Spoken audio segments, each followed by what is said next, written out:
Con motivo del rápido deterioro que está sufriendo nuestro planeta, los efectos del aumento del nivel del mar son cada vez más notorios. ¿Está realmente la Tierra con el agua al cuello?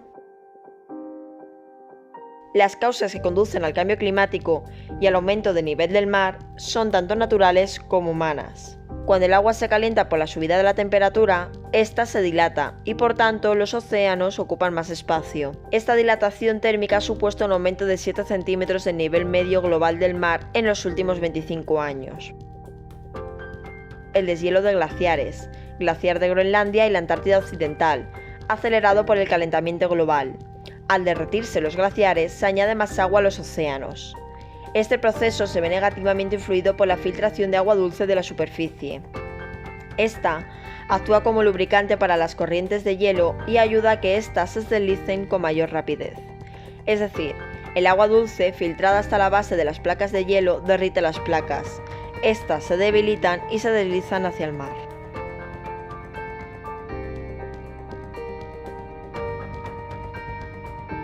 En relación con estas causas, en un tipo de proceso similar, las grandes formaciones de hielo en forma de glaciares y casquetes polares se derriten sin volver luego a su forma habitual. Normalmente, estas gigantescas estructuras heladas se deshacían parcialmente durante el verano, pero recuperaban su estado sólido al volver las temperaturas invernales. En cambio, en la actualidad, a causa del calentamiento global, las precipitaciones de nieve son más suaves, los inviernos se retrasan y las primaveras se adelantan. De esta manera, el hielo no se vuelve a unir en la misma forma y cantidad.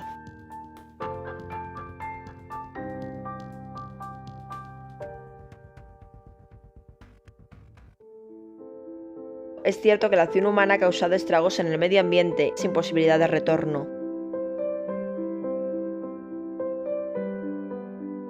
Entre las causas humanas encontramos, por ejemplo, la quema de fósiles, la producción de dióxido de carbono y el desarrollo industrial.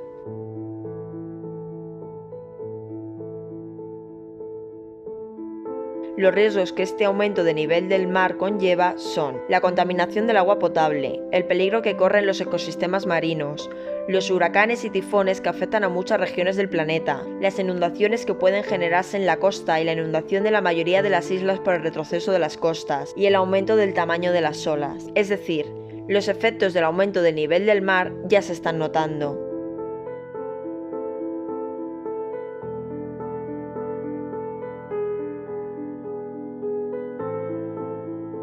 También se producen inundaciones de humedales y la contaminación de acuíferos, afectando a la flora y fauna de cada lugar, provocando la pérdida de muchas especies. Un mar con un nivel más alto provocaría temporales, desataría tormentas de gran intensidad y otros fenómenos atmosféricos de mayor envergadura que pueden ser una verdadera amenaza para las poblaciones que se encuentren a su paso. El agua invade cada vez más las zonas costeras, provocando la erosión del terreno y amenazando campos de cultivo, viviendas o zonas de ocio. Las islas de menor altitud quedarían engullidas por los océanos, dando lugar a la desaparición de grandes extensiones territoriales e incluso de algunos países. En la vertiente social, la amenaza constante de la subida del nivel del mar pone en el ojo del huracán a cientos de millones de personas que viven en comunidades costeras, aproximadamente 177 millones de personas. Si el agua continúa subiendo a este ritmo, se verán obligados a abandonar sus hogares y mudarse a otra zona, con el correspondiente problema demográfico, conocido como migración forzosa derivada del cambio climático. Is a pretty unthinkable sort of future scenario. It has the potential to displace up to something like 187 million people worldwide. Now, the Syrian refugee crisis resulted in a migration or influx of Syrian refugees into Europe of about 1 million. That's about 200 times smaller number of people. A 2-meter sea level rise is an existential threat. Respecto a estas causas y consecuencias, Miquel de Pablo, responsable de proyectos de Fundación Aquae, asegura que la rápida pérdida de masa de la Antártida, especialmente por su lado occidental, se ha acelerado por el calentamiento global.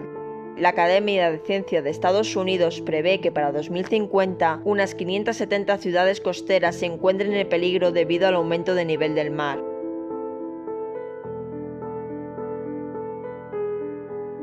Grandes ciudades como Nueva York, islas canadienses bañadas por el Atlántico y países como Holanda o zonas de Senegal se enfrentan a una subida del nivel del mar. Esta subida es uno de los efectos más evidentes del cambio climático. Los grandes, poderosos e industrializados, China, Estados Unidos e India, están entre los más contaminantes del planeta. Aunque resulte contradictorio, sus ciudades también están entre las más expuestas a catástrofes derivadas del cambio climático, en particular las inundaciones.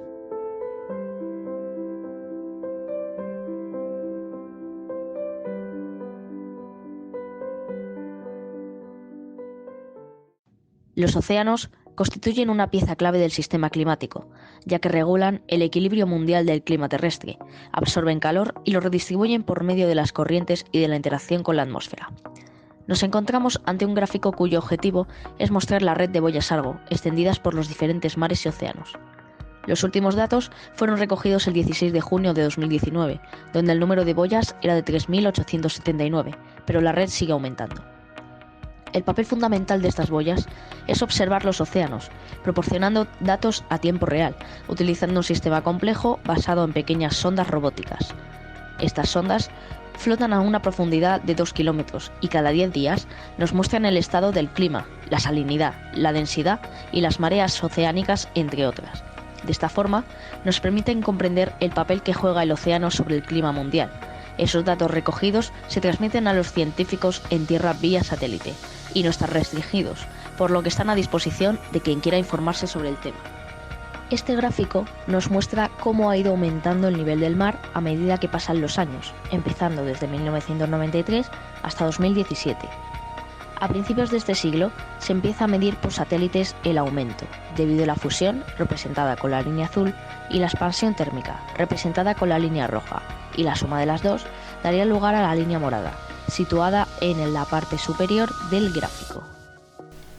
Entre 1951 y 1980, el efecto invernadero, que tanto había sido ignorado por la falta de unos cálculos precisos a principios de siglo, comenzó a afectar de forma mucho más significativa al aumento de las temperaturas. En torno a los años 60, el efecto de calentamiento atmosférico producido por el dióxido de carbono fue cada vez más convincente.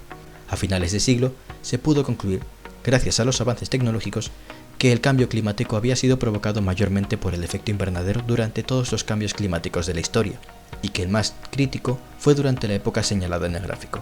Debido al aumento de las temperaturas en la superficie terrestre, las temperaturas de los océanos y mares también se vieron incrementadas, como anomalías.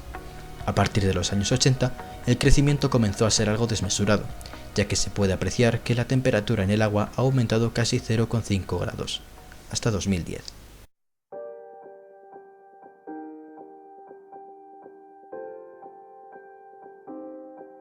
El medio marino tiene unas características muy diferentes a las del medio terrestre, y por lo tanto, su diversidad biológica es asimismo muy distinta tanto por su composición como por su estructura y funcionamiento. La capacidad de absorción del agua es mucho mayor que la del aire, por lo que la temperatura de dicho medio marino es más estable que la de la superficie terrestre, y así se controla el clima a nivel global y se estabilizan las temperaturas de la superficie terrestre próximas a la costa. Como el agua es más densa que el aire, la gravedad afecta de forma totalmente diferente a los organismos terrestres. Además, de esta densidad es la que hace que el gasto de energía sea relativamente bajo. Esto posibilita que distintas formas de vida ocupen todo el volumen de la gran masa de agua, aunque la mayor parte de la vida marina se concentra en las capas más superficiales. Hoy en día podemos encontrar en los mares y océanos que conforman todo el conjunto marino del planeta una gran diversidad de especies que enriquecen el medio ambiente. Sin embargo, es cierto que en la actualidad un gran porcentaje de dicha diversidad se encuentra en peligro debido a las reservas pesqueras, la destrucción del hábitat marino, la acidificación de los océanos y el cambio climático.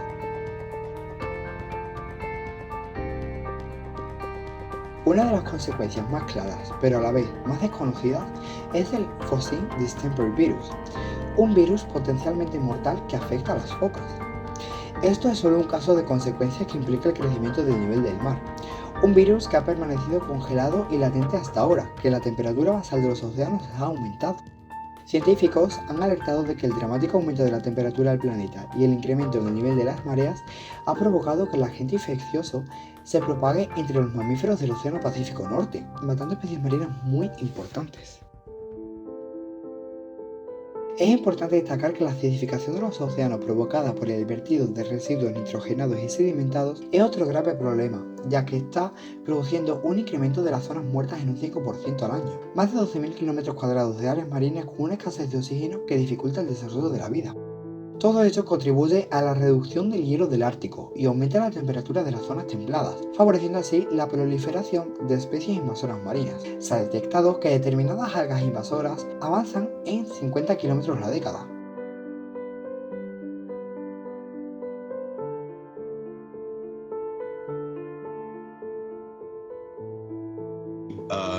We have quite a narrow window of opportunity to avoid some of the worst consequences, such as very high sea level rise. And what we decide to do collectively as a species, politically, globally, over the next decade is going to determine the future of the next generations in terms of the habitability of the planet and what sort of environment they live in.